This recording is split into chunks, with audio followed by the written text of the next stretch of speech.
오늘 이 영상 보시면 노후에 돈이 얼마나 있어야 하나? 이 질문에서 벗어나게 됩니다. 대신 내 통장에 얼마가 있으면 마음이 편해지는지 딱 기준이 생깁니다. 남들 이야기 말고 전문가 말 말고 지금 나한테 맞는 기준입니다. 끝까지 들으시면 이제는 비교하지 않아도 되는 노후가 어떤 건지 아시게 됩니다. 왜 이런 질문이 생길까요? 집은 있는데 마음은 늘 불안하기 때문입니다. 여러분, 8억짜리 아파트에 사시는 분이 손주한테 세뱃돈 5만 원을 못 주십니다. 왜일까요? 통장에 당장 쓸 현금이 없어서입니다. 병원비가 없어서 자식한테 전화하기 싫으니까 무릎이 끊어질 듯 아파도 파스만 붙이고 꾹 참으십니다. 친구들이 여행 가자고 하면 진짜 이유는 돈이 없어서인데 요즘 몸이 안 좋아서라고 핑계를 대시죠. 8억짜리 집이 있는데 왜 이런 비참한 일이 생길까요? 결국 자식에게 짐으로 남을 것인가 아니면 죽는 날까지 당당하게 대접받는 부모로 남을 것인가. 그 차이는 내가 감당할 수 있는 여유에 현금 한 줄에 달려 있습니다. 오늘 영상 끝까지 보시면 자식한테 무시당하지 않고 당당하게 노후를 사는 법을 확실히 아시게 됩니다. 우리 시니어들에게 왜 집보다 현금이 생명줄인지, 그리고 통장에 최소 얼마가 있어야 자식 눈치 안 보고 마음 편히 살 수 있는지 그 구체적인 액수를 짚어보겠습니다. 특히 많은 분이 믿고 계시는 효도계약서가 왜 때로는 아무 소용이 없는지 배우 신동욱 씨와 그 할아버지의 실제 사례를 통해 아주 생생하게 전해드릴게요. 나아가 지금 가진 집을 어떻게 마르지 않는 현금 주머니로 바꿀 수 있는지 그 방법까지 하나하나 확인해 보시죠. 사실 저도 이 주제로 영상 만들면서 마음이 많이 무거웠습니다. 부모 자식 사이에 돈 이야기하는 게 맞나 싶기도 했고요. 그런데 주변에서 너무 많이 봤습니다. 다 주고 후회하시는 분들. 그래서 꼭 한 번은 드려야 할 말씀이라고 생각했습니다. 평생 자식한테 다 퍼주시느라 고생 많으셨던 우리 부모님들께 오늘 이 영상이 남은 인생을 바꾸는 진짜 큰 선물이 될 겁니다. 영상이 도움이 되신다면 구독과 좋아요 한 번씩만 눌러주시고 자, 그럼 본격적으로 시작하겠습니다. 먼저 이것부터 아셔야 합니다. 왜 집이 있는데 거지처럼 살게 될까요? 제 주변에 75세 박 어르신이 계십니다. 제가 직접 아는 분이에요. 서울에 8억짜리 아파트 한 채 딱 가지고 계시고 국민연금 월 90만 원 받으십니다. 남들이 보기엔 부러울 게 없어 보입니다. 자식들도 아버지 잘 사시네 하고 안심하고 있었습니다. 그런데 이분 한 달 살림을 제가 직접 들여다봤습니다. 듣고 나시면 아마 깜짝 놀라실 겁니다. 관리비 25만 원, 건강보험료 15만 원, 통신비 5만 원, 공과금 10만 원, 여기까지만 해도 55만 원입니다. 연금 90만 원에서 55만 원 빼면요. 손에 쥐는 돈이 35만 원입니다. 35만 원. 이 돈으로 한 달을 사셔야 합니다. 밥 먹고 병원 가고 경조사 챙기고 손주 선물 사고 이게 됩니까? 혹시 지금 고개 끄덕이고 계신 분 있으십니까? 나도 비슷한데 싶으신 분 있으십니까? 저도 이 이야기 들으면서 가슴이 먹먹했습니다. 박 어르신이 저한테 그러시더라고요. 아들한테 전화해서 이번 달 좀 보태달라 하면 되는데 그 말이 안 나와요. 왜냐면요. 저번에 아들이 그랬거든요.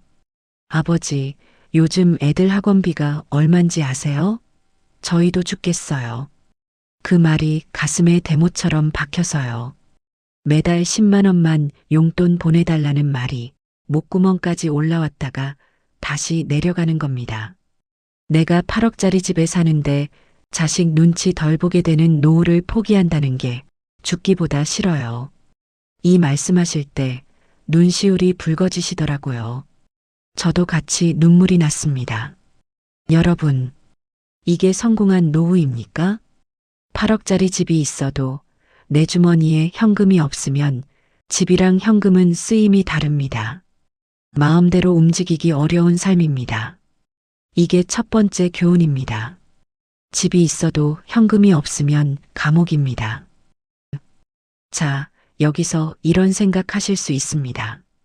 아니, 그래도 집은 있어야 하는 거 아닌가요? 나중에 자식한테 물려줘야 면이 서는 거 아닌가요? 미리 주면 자식이 고마워하지 않을까요? 이 말 한 번쯤 들어보셨을 겁니다. 혹시 이렇게 생각하고 계셨던 분 있으시죠? 많은 분들이 이렇게 생각하십니다. 우리 부모님 세대가 다 그러셨잖아요. 저도 그게 맞는 줄 알았습니다. 그런데 현실을 보고 생각이 바뀌었습니다. 근데 여기서 진짜 무서운 게 있습니다. 현실은 정반대라는 겁니다. 제가 실제로 본 이야기 몇 가지 들려드리겠습니다. 좀 긴 이야기인데 끝까지 들어보세요. 여러분 이야기일 수도 있고 여러분 주변 분 이야기일 수도 있습니다. 첫 번째 이야기입니다. 70대 정할머니는 충청도 시골에서 반찬 가게를 하셨습니다. 새벽 4시에 일어나 김치 담그고 나물 무치고 30년을 그렇게 사셨어요. 손이 크시고 인심이 후하셔서 동네에서 소문난 분이었습니다. 큰아들이 결혼하면서 서울로 올라와 달라고 했습니다. 맞벌이라 손주를 봐줄 사람이 없다고요. 할머니는 가게를 접으셨습니다. 30년 단골들한테 인사도 제대로 못하고 급하게 올라오셨어요. 그렇게 8년 동안 손주 둘을 키우셨습니다. 새벽 6시에 일어나서 아이들 아침밥 차려주고 도시락 2개 싸서 가방에 넣어주고 큰애는 초등학교 데려다주고 작은애는 어린이집 보내고 오후 3시에 큰애 학원 데리러 가고 5시에 작은애 데리러 가고 저녁 먹이고 숙제 봐주고 씻기고 재우면 밤 10시였습니다. 8년입니다. 8년을 하루도 안 빠지고 하셨습니다. 여러분, 8년이 얼마나 긴 시간인지 아시잖아요. 눈앞에 그려지시나요? 그런데 어느 날 허리를 완전히 못 쓰게 됐습니다. 디스크가 터졌대요. 병원에서 수술 안 하면 다리 마비 올 수 있다고 했습니다. 수술비 700만 원, 회복 기간 최소 4개월. 할머니가 용기 내서 며느리한테 말씀하셨습니다. 얘야, 내가 허리가 많이 안 좋아서 한 4개월만 쉬어야 할 것 같아. 며느리 입에서 나온 말이 뭔지 아십니까? 어머니, 저희 지금 둘 다 진급심사 기간이에요. 조금만 참으시면 안 돼요? 수술 지금 당장 말고 조금만 미루시면 안 될까요? 저는 이 이야기 들을 때 귀를 의심했습니다. 8년이에요. 8년 동안 새벽부터 밤까지 아프면서도 참으면서 본인 가게까지 접고 올라온 분한테 그런데 돌아온 말은 고맙다가 아니라 조금만 참으시면 안 돼요 였습니다. 할머니가 저한테 그러시더라고요. 그 소리 듣는 순간 머리가 하얘졌어요. 8년 동안 내가 뭘 한 건가 싶더라고요. 가게 접을 때 단골들이 울면서 잡았는데 그때 안 올라올 걸 그 생각이 나더라고요. 이 말씀하실 때 할머니 손이 부들부들 떨리시더라고요. 저도 같이 눈물이 났습니다. 여러분, 혹시 이런 경험 있으십니까? 다 해줬는데 돌아온 건 고마움이 아니라 더 많은 요구였던 적. 그때 그 허탈함, 그 서러움. 저도 압니다. 우리 부모님 세대가 다 그렇게 사셨잖아요. 근데 여기서 중요한 질문이 생깁니다. 왜 이런 일이 생기는 걸까요? 할머니가 뭘 잘못한 걸까요? 아무것도 잘못 안 하셨어요. 다만 한 가지, 처음부터 너무 많이 주셨던 겁니다. 심리학에서 말하는 중요한 법칙이 있습니다. 사람은 처음 받은 것을 기준으로 삼습니다. 처음에 100을 받으면 100이 당연한 거예요. 나중에 90만 줘도 고맙다고 안 합니다. 왜 10이 줄었냐고 서운해합니다. 반대로 처음에 50을 주다가 나중에 70을 주면요. 어머, 점점 더 잘해주시네 하고 고마워합니다. 똑같이 베풀어도 순서에 따라 결과가 완전히 달라지는 겁니다. 이게 두 번째 교훈입니다. 처음부터 다 주면 당연해집니다. 당연해지면 고마움이 사라집니다. 여러분, 냉정해지셔야 합니다. 자식에게 처음부터 다 퍼주는 건 자식을 사랑하는 게 아닙니다. 자식을 불효자로 만드는 지름길입니다. 부모가 당당해야 자식도 떳떳한 법입니다. 처음부터 다 주지 마세요. 자, 그런데 여기서 끝이 아닙니다. 더 무서운 이야기가 있습니다. 재산을 미리 넘겼다가 아예 쫓겨난 분 이야기입니다. 이 이야기는 저도 들으면서 밤에 잠이 안 왔습니다. 두 번째 이야기입니다. 70대 아버지가 5억짜리 아파트를 큰아들에게 미리 증여하셨습니다. 아버지 생각은 이랬어요. 어차피 죽으면 줄 건데 미리 주면 상속세도 아끼고 좋잖아. 아들이 고마워하겠지. 그 마음 이해됩니다. 저도 부모 마음이 다 그런 거라고 생각합니다. 조건이 하나 있었습니다. 죽을 때까지 이 집에서 살게 해달라. 아들이 알았다고 했습니다. 약속했습니다. 등기 넘기고 3년이 지났습니다. 아들이 이혼하게 됐습니다. 아내랑 재산 분할을 해야 하는데 집이 아들 명의잖아요. 분할 대상이 된 겁니다. 아들이 아버지한테 왔습니다. 아버지, 죄송한데 집을 팔아야 할 것 같아요. 아버지가 물었습니다. 그럼 나는 어디서 살아? 아들이 뭐라고 했을까요? 죄송해요. 일단 작은 원룸 알아봐 드릴게요. 원룸이요. 평생 살던 집입니다. 내 돈 주고 산 집이에요. 내 땀으로 내 젊음을 바쳐서 산 집이에요. 그런데 아들한테 명의 넘겼더니 3년 만에 쫓겨나게 된 겁니다. 법적으로는 아무 문제 없어요. 왜요? 이미 아들 집이니까요. 아버지가 나중에 그러시더라고요. 죽을 때까지 살게 해준다고 했는데 말이 무슨 소용이야.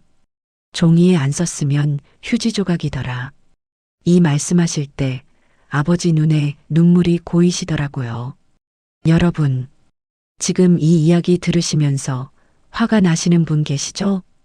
그 분노, 저도 똑같이 느꼈습니다. 이게 세 번째 교훈입니다. 구두 약속은 휴지 조각입니다. 증여는 되돌릴 수 없습니다. 자, 여기까지 들으시면 이런 생각하실 수 있습니다. 요즘은 효도 계약서라는 게 있다던데 그거 쓰면 되는 거 아닌가요? 법적으로 묶어놓으면 안전하지 않나요? 좋은 질문입니다. 저도 처음엔 그렇게 생각했습니다. 근데 여기서 더 충격적인 이야기가 있습니다. 효도계약서 쓰고도 법정까지 간 사례입니다. 그것도 유명 연예인 집안에서요. 세 번째 이야기입니다. 배우 신동욱 씨 사례 아시나요? 실제로 있었던 일입니다. 2019년에 뉴스에 대서특필됐습니다. 95세 할아버지가 손자인 신동욱 씨에게 빌라와 땅을 물려줬습니다. 효도하겠다는 약속을 믿고요. 할아버지 생각은 이랬습니다. 내가 이제 얼마 못 살 텐데 손자가 일주일에 두세 번만 찾아와 주고 내가 죽은 다음에 제사라도 지내주면 좋겠다. 그 마음이 이해됩니다. 외로우셨겠죠. 누군가 자주 찾아와 줬으면 하는 마음. 그게 그렇게 큰 바람입니까? 근데 손자가 배우잖아요. 촬영이 바쁩니다. 일주일에 두세 번 찾아뵙기가 현실적으로 어려웠던 겁니다. 할아버지는 어떻게 생각하셨을까요? 재산 받더니 연락이 없네. 나한테 효도 사기친 거 아닌가? 결국 소송을 하셨습니다. 뉴스에 나왔습니다. 배우 신동욱 할아버지와 재산 분쟁. 온 나라가 알게 됐어요. 결국 어떻게 됐을까요? 할아버지가 나중에 이렇게 말씀하셨습니다. 내가 큰 오해와 착각을 했다. 손자에게 미안하다. 소송은 취하됐습니다. 오해였다고요. 저는 이 뉴스 보면서 마음이 너무 아팠습니다. 할아버지도 손자도 둘 다 상처받았잖아요. 신동욱 씨는 당시 출연 예정이던 TVN 드라마 진심이 닿다에서 자진 하차해야 했습니다. 가족 간의 갈등이 전국에 까발려졌습니다. 오해는 풀렸습니다. 근데 그 상처가 어디 가겠습니까? 여러분, 이 이야기가 우리한테 뭘 보여주는 겁니까? 효도 계약서 쓴다고 효도가 보장되는 게 아닙니다. 계약서로 묶어야 하는 관계가 과연 가족입니까? 법적으로 다퉈야 하는 사이가 부모 자식입니까? 이게 네 번째 교훈입니다. 계약서로 효도를 받겠다는 생각 자체가 이미 관계가 글러먹은 겁니다. 여기서 중요한 걸 하나 말씀드리겠습니다. 오늘 꼭 기억하셔야 할 말입니다. 이 말 3번 반복해서 드리겠습니다. 줄 게 있어야 자식이 찾아옵니다. 줄 게 있어야 자식이 찾아옵니다. 줄 게 있어야 자식이 찾아옵니다. 냉정하게 들리실 수 있습니다. 부모 자식 사이에 돈 이야기하는 게 불편하실 수 있어요. 그런데 이게 현실입니다. 줄 게 있는 부모는 어르신입니다. 줄 게 없는 부모는 짐입니다. 이 말이 가슴 아프시죠? 저도 이 말 쓰면서 마음이 아팠습니다. 자, 여기까지 들으신 분들, 진짜 중요한 건 지금부터입니다. 여기서 나가시면 손해입니다. 집이 있어도 왜 힘든지 아셨고, 자식한테 미리 주면 왜 안 되는지 아셨고, 효도 계약서도 소용없다는 것까지 아셨습니다. 그러면 이제 가장 중요한 질문입니다. 도대체 통장에 얼마가 있어야 자식한테 무시 안 당하고 당당하게 살 수 있을까요? 여기서 많은 분들이 이렇게 말씀하십니다. 난 연금 받으니까 괜찮아. 국민연금에 기초연금까지 받으면 되지 뭐. 이 말 한 번쯤 해보셨을 겁니다. 저도 처음엔 그런 줄 알았습니다. 근데 숫자를 직접 계산해 보니까 생각이 완전히 바뀌었습니다. 2025년 국민연금공단 기준입니다. 국민연금 평균 수령액 월 67만 원입니다. 67만 원이요. 열심히 내신 분들도 100만 원 초반이에요. 부부가 각각 받아도 합쳐서 134만 원 정도입니다. 기초연금은요? 혼자 사시면 월 최대 34만 원. 부부는 합쳐서 최대 55만 원 정도 받습니다. 그런데 이것도 소득 하위 70% 이하만 받을 수 있어요. 재산이 조금만 있어도 깎이거나 못 받습니다. 자, 계산해 보겠습니다. 2024년 통계청 가계금융복지조사 기준입니다. 노인 부부 최소 생활비 월 240만 원입니다. 사치스러운 생활 아닙니다. 밥 먹고 병원 가고 경조사 챙기고 공과금 내는 기본적인 생활비예요. 국민연금 134만 원에 기초연금 55만 원 받으면 189만 원이에요. 240만 원에서 189만 원 빼면요. 매달 51만 원이 모자랍니다. 1년이면 612만 원, 10년이면 6,120만 원이 부족합니다. 여러분, 지금 통장에 당장 현금 6,120만 원 있으세요? 없으시다면 지금 여러분 노후는 매년 612만 원씩 깎여 내려가는 절벽 위에 서 계신 겁니다. 근데 이건 기본 생활비만 계산한 거예요. 갑자기 아프면요? 수술해야 하면요? 손주 결혼하면요? 그래서 전문가들이 말하는 시니어의 최소 방어선이 있습니다. 현금 5천만 원에서 1억 원. 아니, 그 큰 돈이 어디 있어? 하실 수 있습니다. 그런데 이 큰 돈이 왜 필요한지 정확히 세 가지 이유를 말씀드릴 테니 잘 들어보세요. 첫째, 자식의 급전 요청에 대처하는 방패입니다. 살다 보면 자식이 돈 필요하다고 합니다. 사업 자금이 필요하다. 집 계약금이 모자란다. 급한 일이 생겼다. 실제로 60대 이상 부모 중 상당수가 자녀에게 경제적 지원을 한 경험이 있습니다. 평균 지원 금액도 수천만 원이에요. 부모 마음에 안 줄 수가 없잖아요. 그 마음 저도 압니다. 그런데 통장에 현금이 없으면요. 집 담보로 대출받거나 집을 줘야 합니다. 그 순간 여러분 노후는 끝입니다. 통장에 현금이 있으면요. 이건 내 노후 자금이라 못 준다. 당당하게 말씀하실 수 있습니다. 이게 방패입니다. 둘째, 예고 없는 간병비 때문입니다. 여러분, 솔직하게 여쭤보겠습니다. 내가 아프면 자식들이 돌아가며 간병할 것 같습니까? 옛날에는 그랬습니다. 우리 부모님 세대는 그렇게 모시고 살았잖아요. 요즘은 아닙니다. 자식들 다 맞벌이에요. 며느리도 일하고 딸도 일합니다. 간병인 하루에 얼마인지 아십니까? 서울간병인협회 기준 평균 13만 원에서 14만 원입니다. 한 달이면 400만 원 정도예요. 이 돈 없으면 자식한테 짐이 됩니다. 내 몸 내가 지키려면 이 현금이 생명줄입니다. 셋째, 이게 제일 중요합니다. 심리적 안정입니다. 노인 우울증의 가장 큰 원인이 뭔지 아십니까? 경제적 불안입니다. 건강 문제보다 돈 걱정이 더 크다는 겁니다. 통장에 돈이 있으면 마음이 편합니다. 뭔 일이 생겨도 이만큼은 있으니까 괜찮아. 이 안도감이 잠을 편하게 해줍니다. 밥맛도 돌아옵니다. 결국 건강을 지킵니다. 반대로 통장이 텅 비어 있으면요. 매일 불안합니다. 이번 달은 어떻게 버티지? 병원비는 어떡하지? 돈 걱정이 병을 만드는 겁니다. 정리하겠습니다. 현금 5천만 원에서 1억 원. 이게 자식한테 손 안 벌리고 당당하게 살 수 있는 최소 방어선입니다.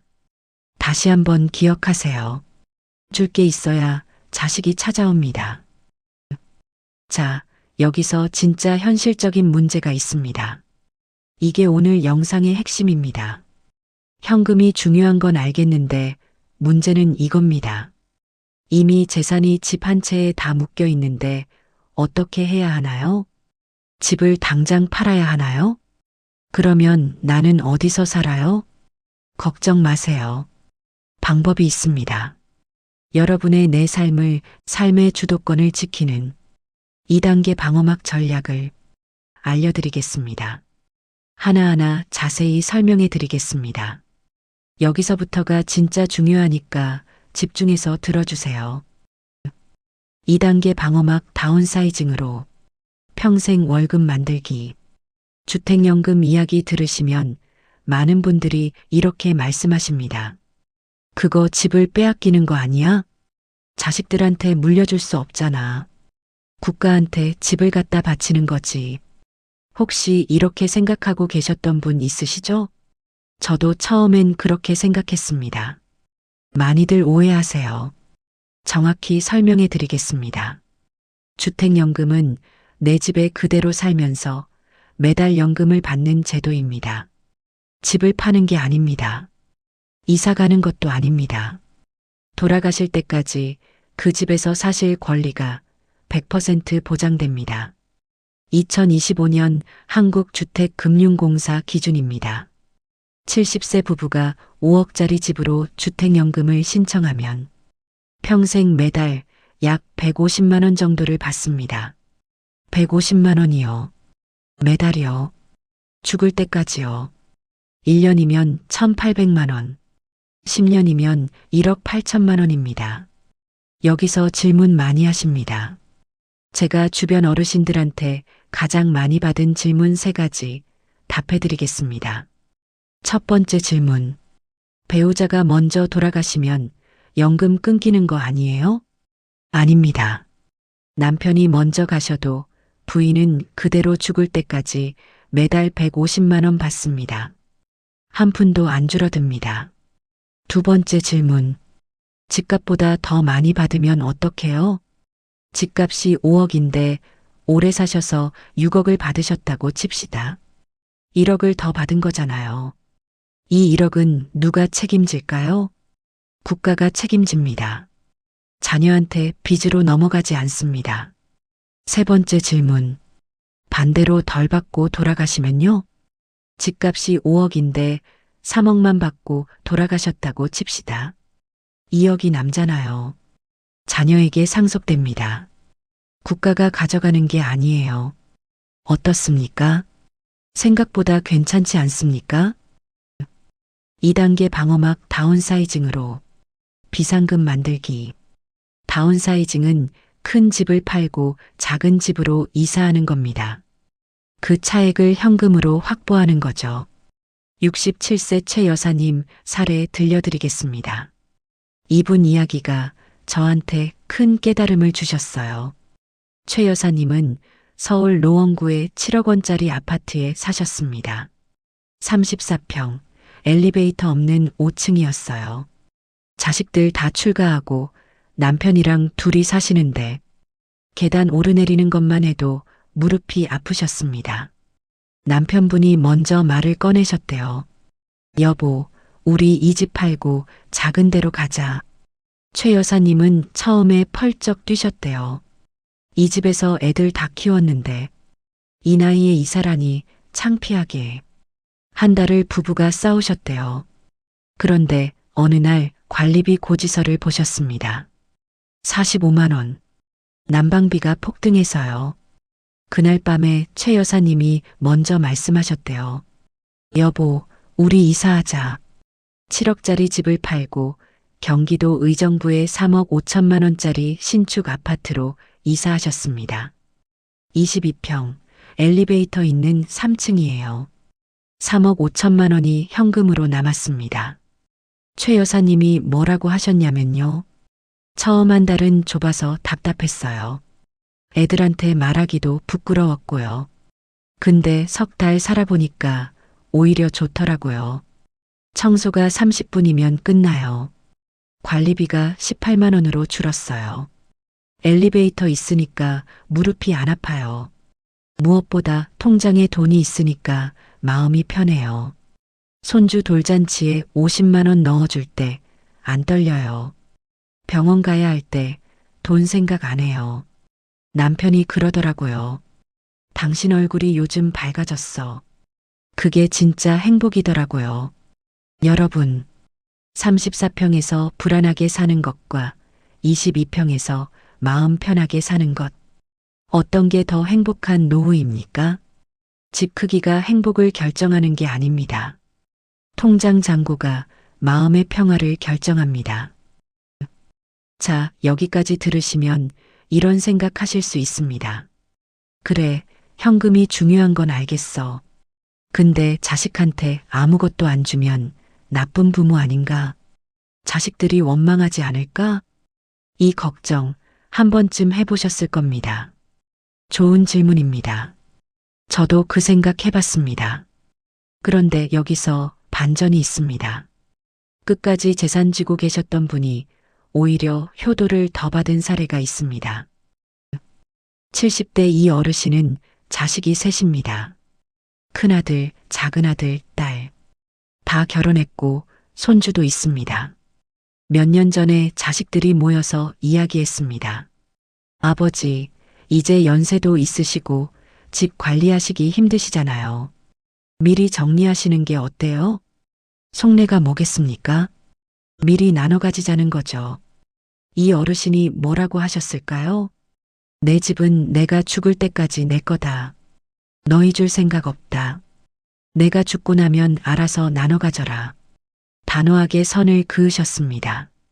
저는 이 이야기 듣고 박수를 쳤습니다. 솔직히 그 용기가 대단하시더라고요. 자식들이 처음엔 서운해했습니다. 속으로 욕도 했을 거예요.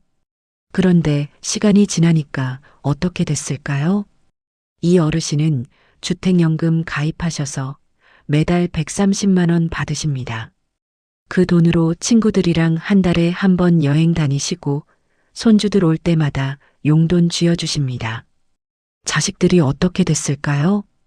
오히려 더 잘합니다. 예전보다 자주 찾아뵙고 전화도 자주 합니다. 왜요? 줄 게 없으니까 기대도 안 합니다. 재산 받을 생각이 없으니까 눈치 볼 것도 없어요. 그냥 순수하게 아버지니까 찾아뵙는 겁니다.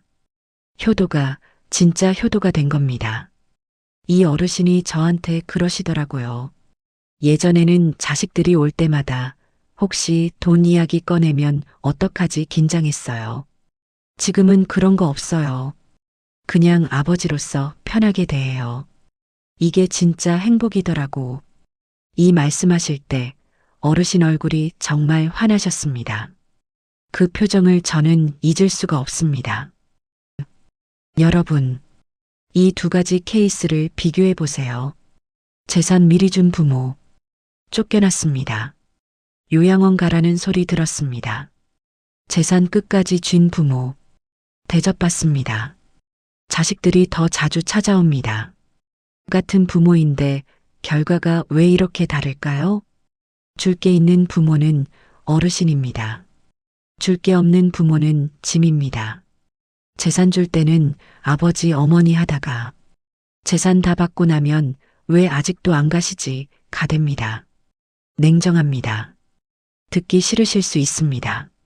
그런데 이게 현실입니다. 오늘 이것만 기억하세요. 줄 게 있어야 자식이 찾아옵니다. 자, 이제 마지막 이야기입니다. 오늘 가장 중요한 이야기입니다. 이것만 기억하셔도 됩니다. 제가 아는 80대 어머님이 계십니다. 이 이야기는 제가 들으면서 밤새 잠을 못 잤습니다. 평생 자식 셋 키우셨습니다. 남편은 일찍 돌아가시고 혼자서 식당 하시면서 자식들 대학까지 보내셨어요. 본인 옷 한 벌 못 사 입으셨습니다. 여행 한 번 못 가보셨습니다. 번 돈은 전부 자식들한테 쓰셨습니다. 우리 부모님 세대가 다 그러셨잖아요. 본인은 아무것도 안 쓰시고 자식한테만 쓰시는 거. 그게 부모라고 생각하셨잖아요. 자식들 다 커서 출가시키고 집 한 채 남았습니다. 서울의 4억짜리 아파트. 이게 이 어머니 전 재산이었습니다. 큰아들이 어느 날 찾아왔습니다. 엄마, 나 사업 좀 힘들어서 그러는데 어차피 나중에 줄 거 미리 주면 안 돼? 내가 엄마 모실게. 어머니는 고민하셨습니다. 그래도 큰아들인데, 내가 키운 자식인데, 날 버리겠어? 그 마음이 이해됩니다. 부모 마음이 다 그렇잖아요. 내 자식은 다를 거라고 믿고 싶잖아요. 집 명의를 넘기셨습니다. 처음 1년은 괜찮았습니다. 아들이 가끔 찾아오고 용돈도 갖다 드리고 2년 차부터 달라졌습니다. 연락이 뜸해졌습니다. 바쁘다고요. 3년 차 며느리가 찾아와서 이렇게 말했습니다. 어머니, 저희도 애들 크니까 방이 필요해서요. 어머니 요양원 알아보셔야 할 것 같아요. 어머니가 물었습니다. 그럼 나는 어디서 살아? 며느리가 말했습니다. 요즘 요양원 좋은 데 많아요. 거기가 어머니가 생활하고 케어하시는데 친구분들도 사귀시고 더 편하실 거예요. 평생 살던 집입니다. 내 돈 주고 내가 땀 흘려 번 돈으로 산 집입니다. 그 집에서 쫓겨나게 된 겁니다. 내가 키운 자식한테. 저는 이 이야기 들을 때 분노가 먼저 올라왔습니다. 어떻게 그럴 수가 있습니까? 평생을 바친 어머니한테 어떻게 그런 말을 할 수 있습니까? 그 어머니가 저한테 그러시더라고요. 내가 평생 번 게 저 집 한 채였는데 그걸 주니까 나는 갈 데가 없어졌어. 갈 데가 없어졌어. 이 말씀하실 때 어머니 눈에서 눈물이 줄줄 흐르시더라고요. 저도 같이 울었습니다. 80평생을 자식한테 다 바치신 분이 마지막에 갈 데가 없다니요. 여러분 그동안 정말 고생 많으셨습니다. 오늘 마지막으로 이것만 기억해 주세요. 집을 주면 갈 곳이 없어집니다. 현금을 주면 갈 곳이 생깁니다. 이게 오늘 제가 드리고 싶은 말의 전부입니다. 여러분, 그동안 정말 고생 많으셨습니다. 평생 자식 키우시느라, 손주 봐주시느라 본인 하나 챙기지 못하셨잖아요. 아프면 참으시고, 먹고 싶은 것도 안 드시고, 다 자식한테 주셨잖아요. 이제는 여러분 차례입니다. 이제는 여러분이 받으실 차례입니다. 오늘 내용 화면에 정리해 드렸습니다. 필요하신 분은 캡처해 두세요. 첫째, 집이 있어도 현금이 없으면 마음대로 움직일 수 없는 감옥입니다. 둘째, 자식에게 미리 재산 주면 대부분 후회합니다. 셋째, 효도계약서 써도 소용없습니다. 넷째, 통장에 최소 5천만 원에서 1억 원은 있어야 당당하게 삽니다. 다섯째, 1단계 방어막, 주택연금으로 평생 월급 만들기 2단계 방어막, 다운사이징으로 비상금 만들기 6째 줄 게 있어야 자식이 찾아옵니다. 여러분께 마지막으로 여쭤보겠습니다. 혹시 여러분 주변에도 계십니까? 자식한테 다 주고 후회하시는 분, 아니면 반대로 끝까지 쥐고 계셔서 대접받으며 사시는 분, 댓글로 한 줄만 남겨주세요. 나는 자식한테 줄 생각이다.